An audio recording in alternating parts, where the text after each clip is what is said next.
देवियों और सज्जनों, सबसे पहले तो मैं माफ़ी चाहता हूं कि मैं हिंदुस्तान की बहुत कमाल की भाषा मराठी समझ तो सकता हूं थोड़ी बहुत, लेकिन अभी बोल नहीं पाता हूं। पर यह शिकायत भी कुछ ही वर्षों में दूर हो जाएगी। मुझे नहीं पता कि मुंबई और ठाणे की सड़कों से कभी वर्क इन प्रोग्रेस का बोर्ड हटेगा कि नहीं, पर यह वर्क अपनी प्रोग्रेस कंप्लीट करेगा।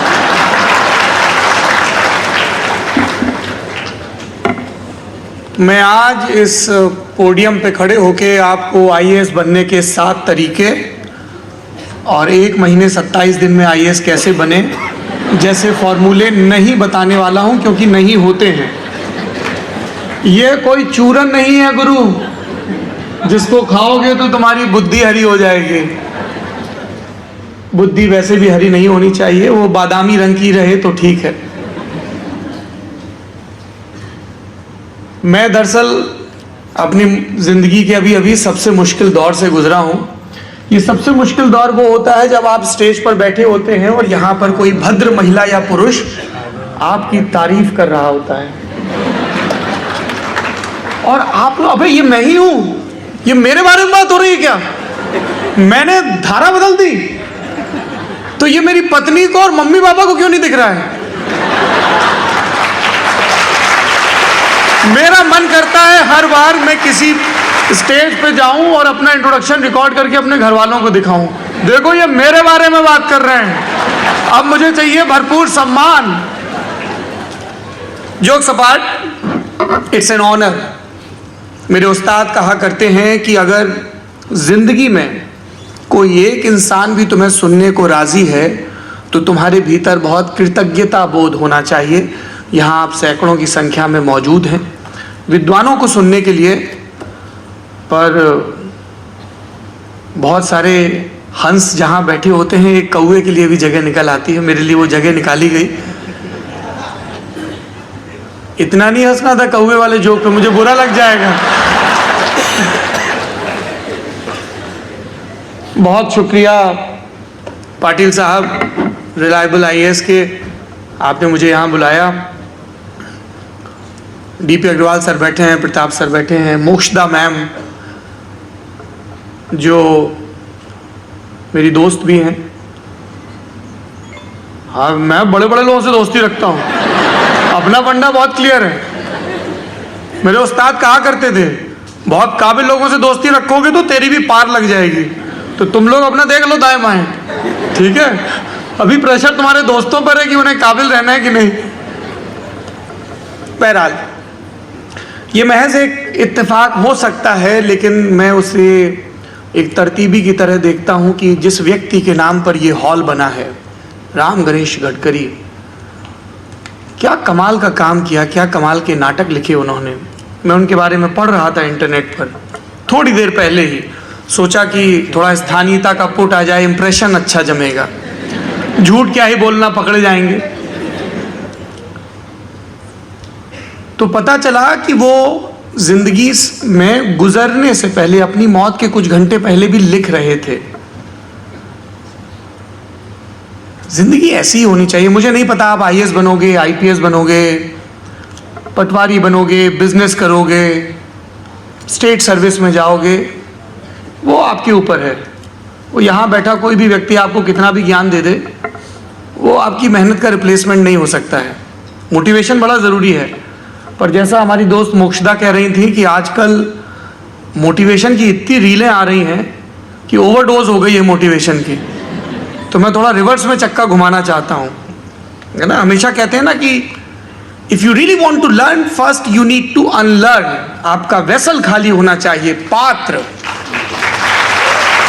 पात्र हमारे यहाँ एलिजिबिलिटी को भी कहते हैं और पात्र बर्तन को भी कहते हैं संस्कृत में। तो आप लोगों को ये देखना है अभी फिलहाल कि आपका पात्र कितना खाली है। बचा कुचा मैं हाथ मार के गिरा देता हूं।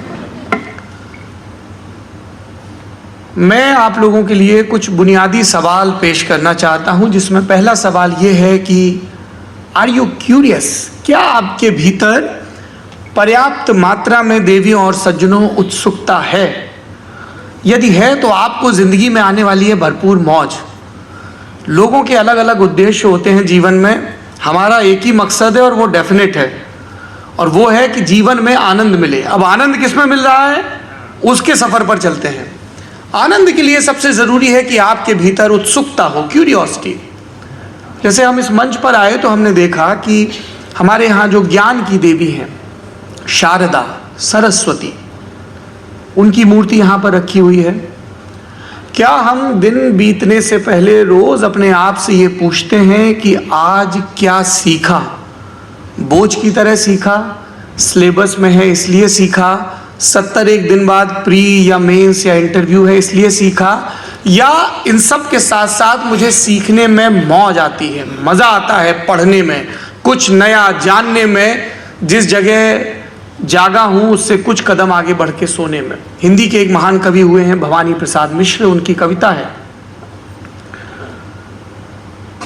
कुछ लिखकर सो कुछ पढ़कर सो, जिस जगह तू जागा है उससे कुछ बढ़कर सो। रोज एक दिन बीत रहा है ना।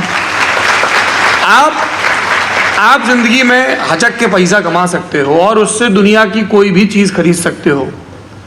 हिंदुस्तान में तो नहीं, हमारे यहाँ लोकतंत्र बड़ा जिंदा है। कुछ महीने पहले आप लोगों ने प्रमाण दिया, महाराष्ट्र वालों ने अतिरिक्त प्रमाण दिया, लेकिन कई एक देश ऐसे हैं जहां जनादेश भी खरीद लिया जाता है।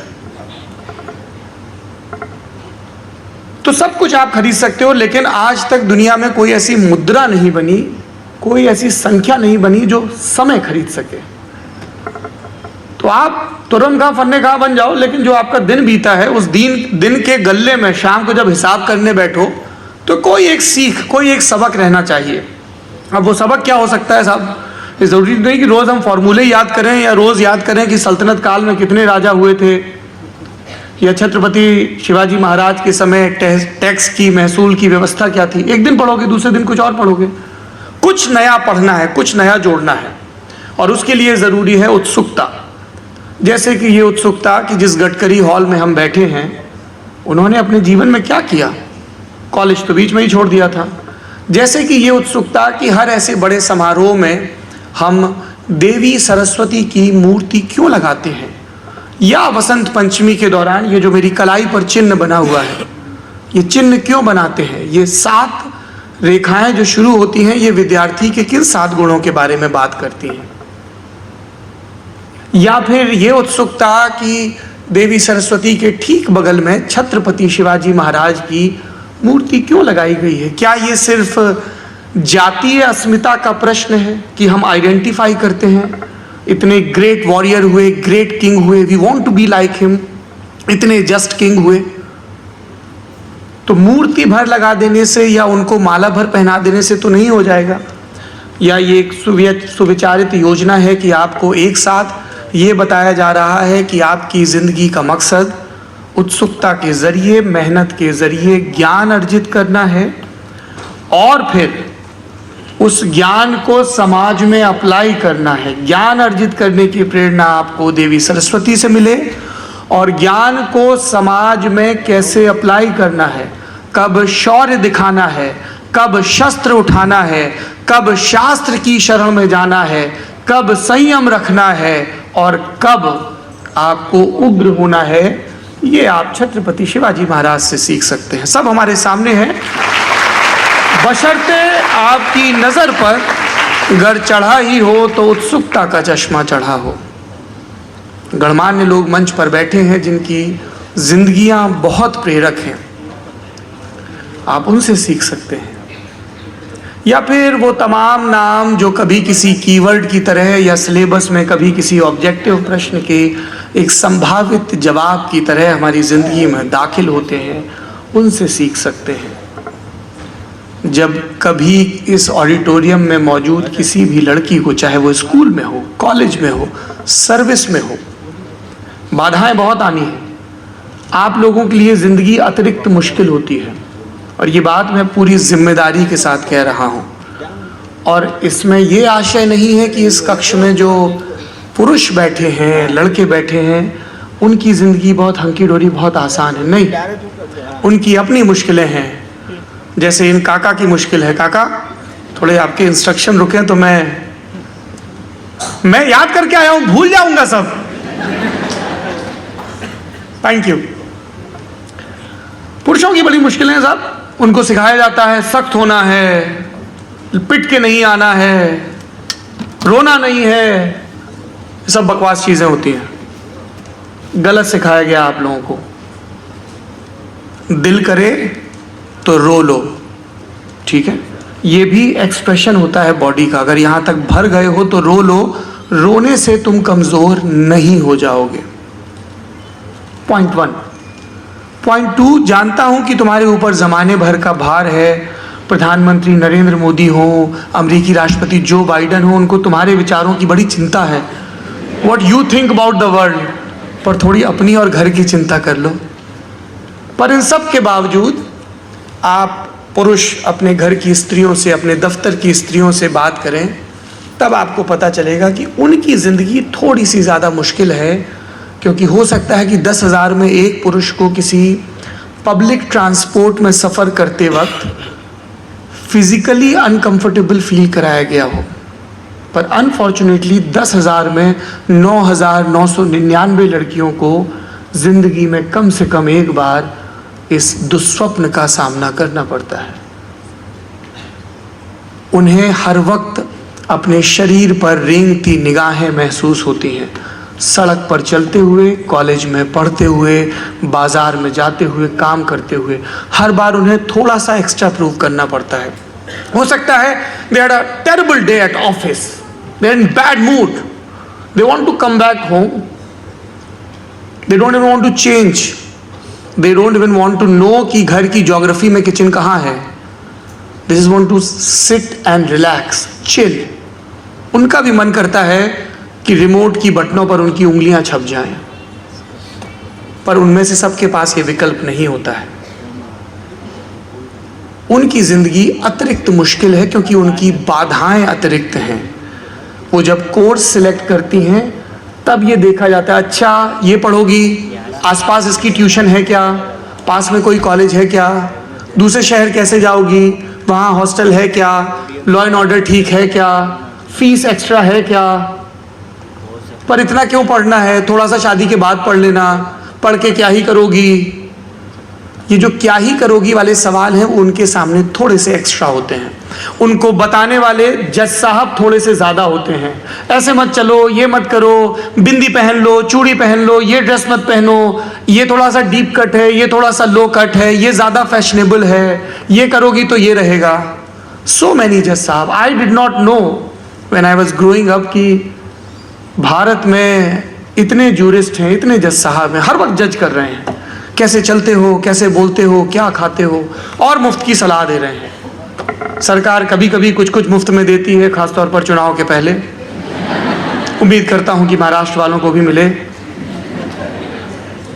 क्योंकि हक का तो कहीं नहीं मिलता है। 47 से आज तक देख लिया, बहुत लड़ना पड़ता है, बहुत जूझना पड़ता है। आप लोगों को जूझना पड़ा अपने राज्य के लिए, कितने लोग हुतात्माओं की श्रेणी में गए। पर जब आप अपनी उत्सुकता का बाना पहनकर दुनिया में रोज सुबह दाखिल हों, तब हमेशा अपने प्रिविलेजेस को याद रखें। आप कहेंगे साहब मेरा कोई प्रिविलेज नहीं है, मैं बहुत निर्धन परिवार से आता हूं। फिर से देखिए, गौर से देखिए, आपका शरीर ठीक से काम कर रहा है, सांस लौट के आ रही है। यही देश था, कैलेंडर में ज्यादा पीछे के बरस नहीं जाना जब ये सबसे कीमती चीज हो गई थी, सांस लौट कर आना और मौके पर ऑक्सीजन का मिल जाना। तो एक प्रिविलेज तो है ना कि फेफड़े ठीक से काम कर रहे हैं, दिल बाकायदा खून को फिल्टर कर रहा है, पंप कर रहा है, तुम्हारे दिमाग तक पहुंचा रहा है, तुम्हारी फैकल्टीज काम कर रही हैं। एक मुकम्मल प्रिविलेज ये है ना।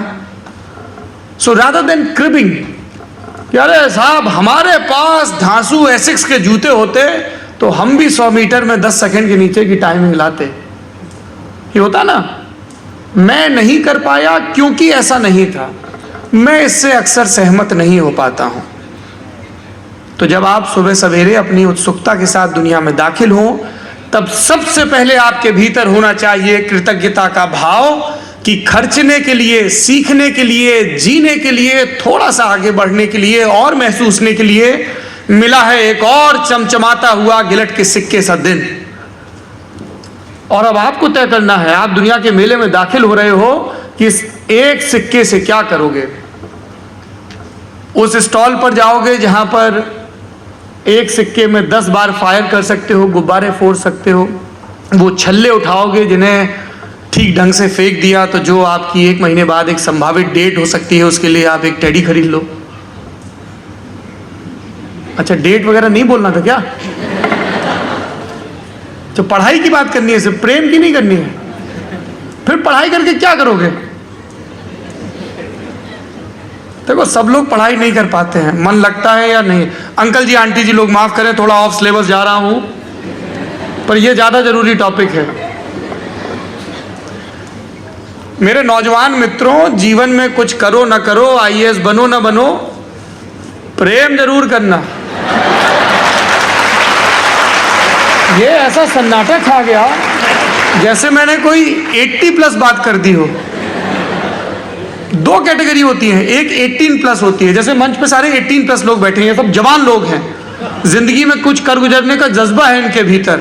मैं मानना चाहता हूं कि आप लोग भी 18+ हैं। फिर 80+ होते हैं, और आधार कार्ड की उम्र वाले 80+ नहीं, इनको लगता अब तो कुछ हो ही नहीं सकता। निराशा से भरे लोग, उम्र चाहे उनकी 10 साल हो भी, अरे साहब कुछ नहीं, सब बेकार है सब। वो आपके घर में जो शाम को चाय पीने एक शर्मा अंकल आते हैं ना, वो पहले चाय की बुराई करेंगे, भाभी जी आज चाय ठीक नहीं बनी है। फिर वो सरकार की बुराई करेंगे, फिर वो मौसम की बुराई करेंगे। पर आप घात लगाए इंतजार कर रहे हैं, क्योंकि आपको पता है कि अंकल का आखिरी वार आप पर होगा। क्योंकि वो कहेंगे, भाई साहब बाकी सब तो ठीक है, पर चिंटू क्रिकेट बहुत देर तक खेलता है। बताइए, अब ये रोहित शर्मा थोड़ी बनेगा। बताइए, इसका फलानी जगह दाखिला नहीं हुआ, ढिकानी जगह, फलाने का तो हो गया। आपके जीवन में वो एक शर्मा अंकल होंगे, आपको बस उनको आइडेंटिफाई करना है और उनसे रहना है दूर। जी, तो जो 18+ लोग हैं उनके लिए ये ज्यादा जरूरी सबक है। जीवन में कुछ करो ना करो, प्रेम जरूर करना। और जब मैं इस मंच से पूरी गंभीरता के साथ ये कह रहा हूं प्रेम जरूर कहना, तो मैं सिर्फ टिंडर वाले लव की बात नहीं कर रहा हूं। प्रेम, मेरे नौजवान दोस्तों, बड़ी जिम्मेदारियां लेकर आता है। जैसे हमें 1 हफ्ते पहले प्रेम हुआ। It's never too late to fall in love. मैंने जब उसको पहली बार देखा तो मैं देखते ही मोहित हो गया उस पर। इतनी सुंदर, इतनी प्यारी। मैंने उसकी आंखों में देखा, मुझे लगा कि मैं इसके बिना जी नहीं पाऊंगा। और फिर मैंने दुनिया के सारे जतन कर लिए, सारी शक्ति भिड़ा ली, और मेरी उससे दोस्ती हो गई। थोड़ा वक्त लगा, और वो मेरे घर भी आ गई। अभी मैं मंच पर आने से पहले अपनी पत्नी से फोन पर पूछ रहा था कि वो ठीक तो है, मेरी नई नवेली दोस्त जिसके प्यार में मैं इस कदर हूँ। शी सेड, हाँ, she is doing fine, she is playing around, we got a new पेट।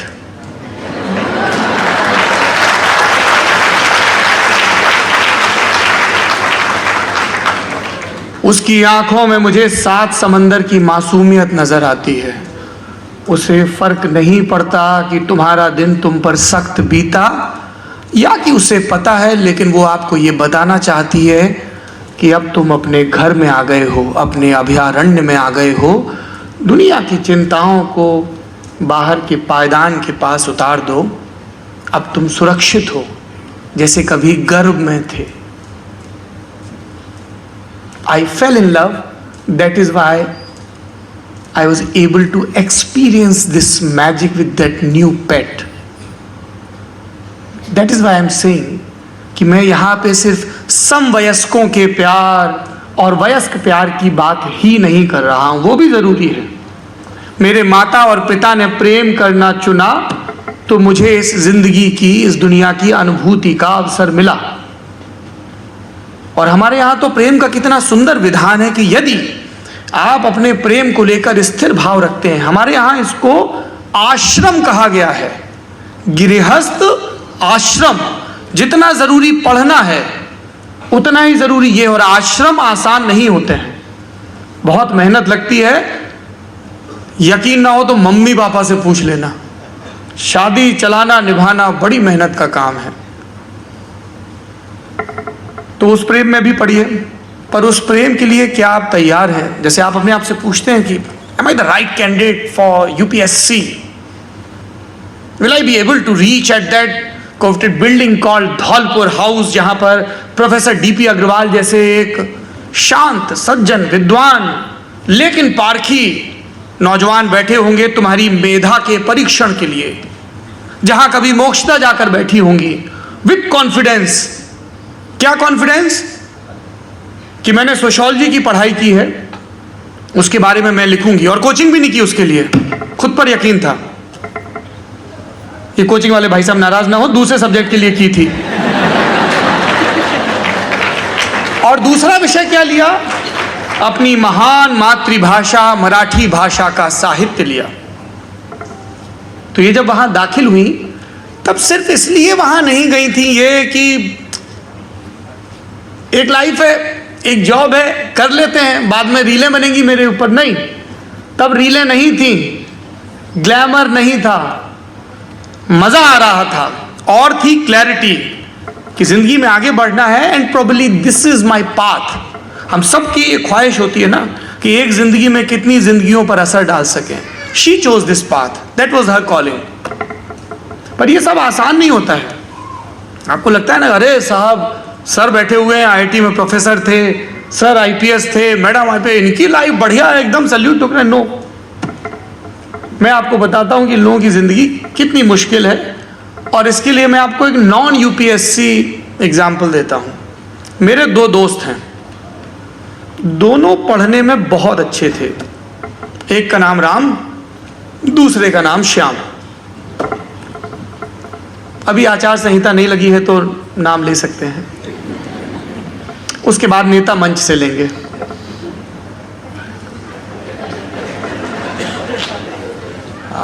हवा में नमी ज्यादा है, कुछ जोक्स देर में लैंड होते हैं। राम की लाइफ में संघर्ष, 36 घंटे की शिफ्ट करता है। वो ऐसी नौकरी में है, कैन यू इमेजिन देवियों और सज्जनों, वो 36 घंटे लगातार काम करता है। उसके सोने के घंटे तय नहीं है, कभी भी फोन आ जाता है, उसको ड्यूटी पर जाना पड़ता है। वो जहां काम करता है वहां ज्यादातर दुख है, आंसू है, खून है, लोगों की कमी है, संसाधनों की कमी है, करता रहता है। मैंने पूछा, राम ये तू क्यों करता है? राम के पास जवाब नहीं है। और दूसरा दोस्त श्याम, उसकी लाइफ में भाइयों बहनों इतनी मौज है, इतनी मौज है, वो मौज कर करके थक जाता है। उसकी एक दिन मैंने अलमारी खोली, मेरे को लगा कि मैं खुशबूदार बगीचे में दाखिल हो गया हूं। दुनिया का कौन सा परफ्यूम होगा जो उस कमबख्त के पास नहीं है? छुट्टियां घूमता है। मैंने एक दिन पासपोर्ट देखा श्याम का, जापान, कोरिया, होनोलुलु, अरे ये भी एक द्वीप समूह है, अमेरिका, यूरोप, सब जगह घूमा हुआ है। मैंने कहा भाई तू काम कब करता है? ऐश चल रही है, बढ़िया पैसा आता है उसके पास, और वो किसी पे हाथ धर दे तो लोग कहते हैं आप ही हो। तो आप लोगों को शायद ये उत्सुकता हो रही होगी कि राम और श्याम करते क्या हैं। राम जो है वो हिंदुस्तान के बहुत मशहूर ट्रॉमा सर्जन हैं और हिंदुस्तान के सबसे बड़े अस्पताल All India Institute of Medical Sciences में काम करते हैं। That means as a surgeon, as a trauma surgeon, he has to be available on call at any point of day। उनको रात में 2 बजे कोई बड़ा केस आएगा तो वो मुतमईन होकर नहीं सो सकते हैं कि हम 7 घंटे बाद आप उठेंगे, फ़ोन साइलेंट पे। उनका फ़ोन साइलेंट पर नहीं जाता है। वो जिन जगहों पर काम करते हैं वहाँ त्रासदी की, वीभत्स रस की भरमार होती है। एक्सीडेंट आ रहे हैं, क्रिटिकल पेशेंट आ रहे हैं, तीमारदार घूम रहे हैं। ये राम की लाइफ है। और श्याम क्या करता है? श्याम भी ट्रॉमा सर्जन है। वो कॉन्फ्रेंसेस में जाता है, घूमता है, अपने शौक पूरे करता है, म्यूजिक कॉन्सर्ट सुनता है जब वक्त लगता है। देवियों और सज्जनों, राम और श्याम दो अलग अलग व्यक्ति नहीं हैं, इज द सेम पर्सन। पर उनकी कॉल ऑफ ड्यूटी जब होती है तब उनकी लाइफ बहुत एक्सट्रीम होती है, बहुत हार्ड होती है। और जब ऐसा नहीं होता है, जब वो ट्रॉमा सर्जरी नहीं कर रहे होते हैं, तब वो कॉन्फ्रेंसेस अटेंड करने के लिए पूरी दुनिया में घूम रहे होते हैं, finest of the finest music सुन रहे होते हैं, कभी जैज सुन रहे होते हैं, कभी रैग सुन रहे होते हैं, कभी शास्त्रीय संगीत सुन रहे होते हैं। पुरानी रिकॉर्डिंग, सवाई गंधर्व साहब के नाम पे कितना बड़ा म्यूजिक उत्सव होता है, वो सुन रहे होते हैं। आप लोग जिस जिंदगी में दाखिल होना चाहते हैं, ब्यूरोक्रेट की जिंदगी में, उसमें आपके भी राम और श्याम फेज रहेंगे। कभी ये बहुत मुश्किल होगी। You might ask this question to yourself, क्यों आ गया इस फील्ड में? And then you have to remember the श्याम पक्ष, कि जब कभी फुर्सत मिलेगी तब वो चीजें भी नसीब होंगी। आपके जीवन में जब उत्सुकता आती है और प्रेम आता है, तब आती है स्पष्टता कि क्यों करना है। यदि आपने इस एक चीज का जवाब खोज लिया कि क्यों करना है, तो फिर लाइफ बहुत स्मूथ है। तो प्लीज आज इस सेशन के बाद अपने आप से जाके पूछिएगा कि क्या आप वाकई यही करना चाहते हैं? Is this your true calling?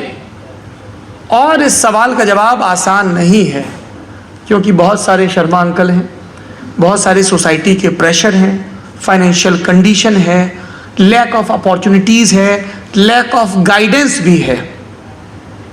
कि साहब हम तो बड़े होके आर्टिस्ट बनना चाहते थे, लेकिन हमको बताया गया कि उसमें स्कोप नहीं है। हो सकता है कि हम सामने कोई लड़का बैठा हो मनोहर नाम का, और उसको क्रोशिया या निटिंग में बहुत मजा आता हो, पर हमारे यहाँ जेंडर बायस है, तो निटिंग तो लड़कियां करती हैं। और हो सकता है कि वो हिंदुस्तान का सबसे बड़ा निटिंग का डिजाइनर बन सकता था। It's a probability, right? हो सकता है किसी को किचन में मजा आता हो। प्रशांत है, उसको बहुत मजा आता है, पर उसको कैसा किचन में क्या करता रहता है पूरे दिन, मैदान में जा।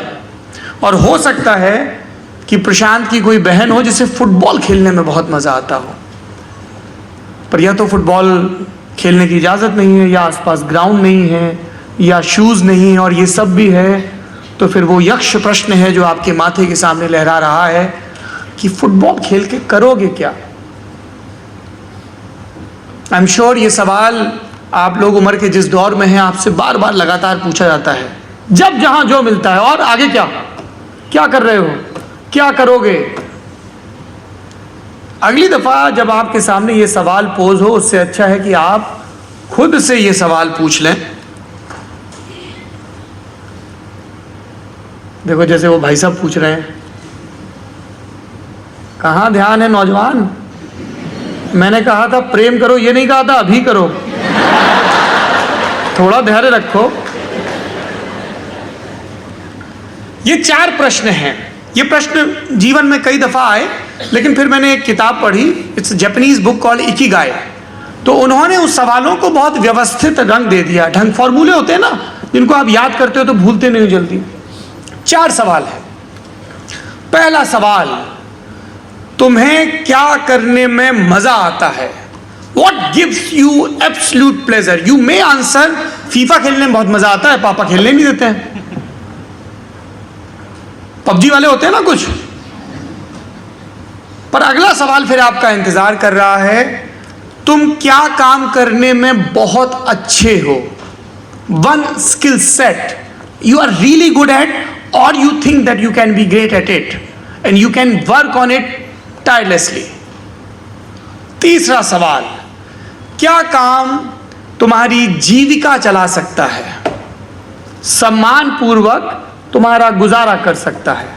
Question number 3। 3 question, you are with me? समझ में आ गए? क्या करने में मजा आता है, क्या करने में तुम अच्छे हो, और क्या करके तुम अपनी जीविका कमा सकते हो? 3 प्रश्न हैं। चौथा और सबसे जरूरी प्रश्न, इस दुनिया को किस काम की जरूरत है? What you are going to do? क्या वो इस दुनिया में हेल्प करेगा किसी की? Will you feel good about it? हो सकता है कि आप कारोबार करते हो, आपका पूरा टाइम उसमें चला जाता है, आप खूब पैसे कमा रहे हो, आपको मज़ा भी आ रहा है, पर वो कारोबार ड्रग्स का है, नकली दवाइयों का कारोबार है साहब। मेरे को, आप कोई कह सकता है ना, मुझे बहुत मजा आता है भाई साहब जब मैं बुखार की फर्जी दवाई बनाता हूं, ऐसे तड़पते हुए लोग दिखते हैं गोली खाने के बाद भी मेरे को सुख मिलता है। हो सकता है कोई ऐसा राक्षस वृत्ति का व्यक्ति हो, पैसा भी कमा रहा है, मजे भी आ रहे हैं, दिन देखे ना रात फर्जी दवाइयां बनाने में लगा हुआ है।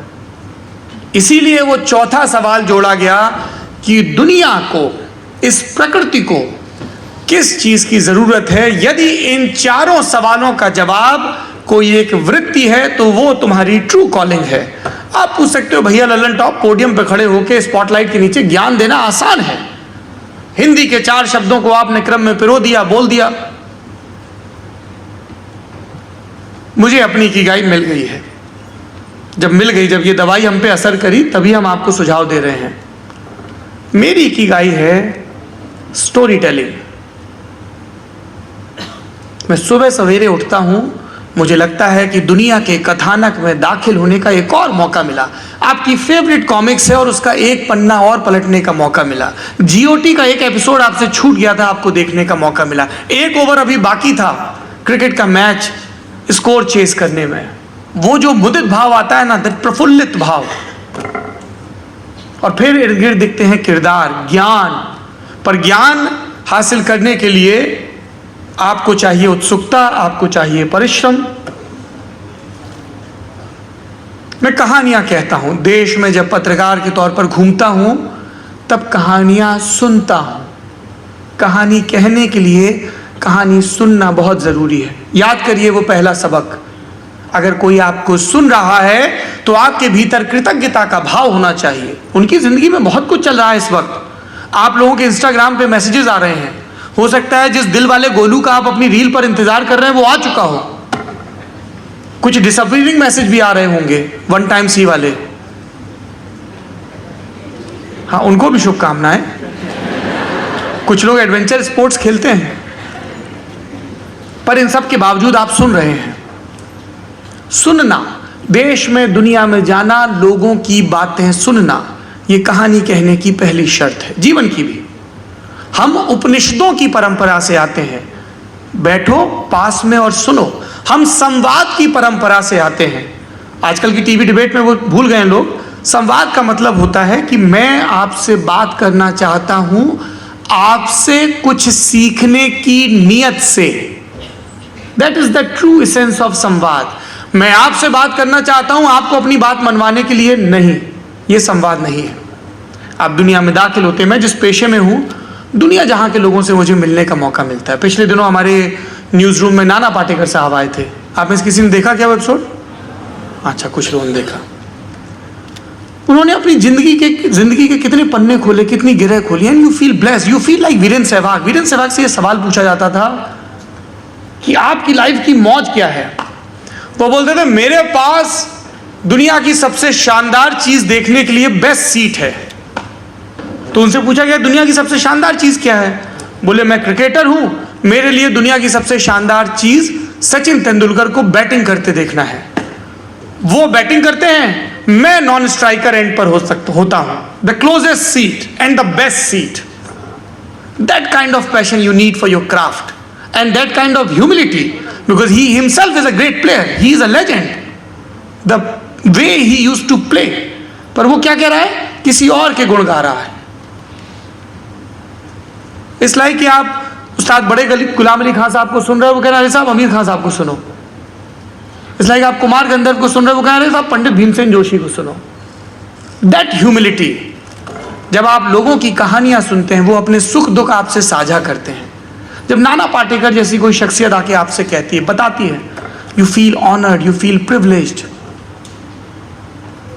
आप दो लोगों की कहानियां सुने, कहानियां बताएं। उन कहानियों को सुनाने के क्रम में आपको सम्मानजनक जीविका के लिए पैसा भी मिले और आपको आए भरपूर मौज, क्योंकि आपको पता है कि आप फिल्म देख रहे हो तो ये भी आपके सिलेबस का हिस्सा है। आप किसी गडकरी ऑडिटोरियम में बोल रहे हो, ये भी आपके सिलेबस का हिस्सा है। बोलने से पहले आप प्रोफेसर डीपी अग्रवाल से या मोक्षदा पाटिल से या प्रताप सर से बात कर रहे हो, ये भी आपके सिलेबस का, आपकी लर्निंग का हिस्सा है। if only you never forget that you are a student in this world, if only you never forget the ultimate lesson of gratitude and humility, if only you never forget कि ज़िंदगी में आनी चाहिए भरपूर मौज, और उसके लिए ज़रूरी है कि सही मकतब में, सही पाठशाला में, सही स्कूल में, सही कोर्स में अपनी वृत्ति के मुताबिक दाखिला लिया जाए। इसलिए देवियों और सज्जनों, मैं आपके सामने छोड़कर जाता हूं एक सवाल जो आपको अपने आप से बार बार लगातार पूछना है कि क्या तुम वही कर रहे हो जो तुम करना चाहते हो? Is this your true calling? And if the answer is yes, मैं इस हॉल में इसलिए बैठा हूं या बैठी हूं क्योंकि मुझे लगता है कि मैं सरकारी नौकरियों में जाकर सिर्फ जीविका नहीं कमाऊंगा, मैं हजारों लाखों लोगों की जिंदगी में कुछ सकारात्मक भाव ला सकता हूं। व्यवस्था के प्रति उनके मन में यदि कोई नकारात्मक भाव है तो उसे बदल सकता हूं। तो फिर आप सही जगह बैठे हैं। बीच में राम श्याम की कहानी सुनाई थी, उन्हीं की कहानी से खत्म करते हैं। ये कहानी राम और श्याम की नहीं है, ये मेरे बड़े भाई समान दोस्त प्रोफेसर अमित गुप्ता की है, जो एम्स में ट्रॉमा सर्जन है। मैंने उनसे ये पूछा, when I closely observed his life, 36 hours duty as a surgeon, operating on so many people, everybody is crying or praying। इतना अजीब सा माहौल है। अस्पताल में आप 1 घंटे रहो, इमरजेंसी में आप परेशान हो जाओ। ये लोग 24-24 घंटे लगातार रहते हैं, कैसे? How do you guys manage? His answer was, जब एक भी पेशेंट यहां से ठीक होकर जाता है ना, मुस्कुरा के जाता है और थैंक यू डॉक्टर साहब बोलता है, वो हमारा सबसे बड़ा हासिल होता है। हम इंसान हैं, क्या ही कर सकते हैं। कुछ कुछ किया लोगों ने मिलके और एक जिंदगी को बचा लिया। उसकी जेब में कुछ दिनों के खनकते हुए गिलेट के सिक्के और डाल दिए और ये इंश्योर कर दिया कि वो उस जादू को महसूस करे जिसका नाम जिंदगी है। आप नौजवान हैं, आप उस जिंदगी को महसूस करें, अपने 23 सवालों को टटोलते रहें। बहुत बहुत शुभकामनाएं और बहुत बहुत धन्यवाद कि आपने धैर्य से इतनी देर तक सुना। प्रणाम, नमस्कार।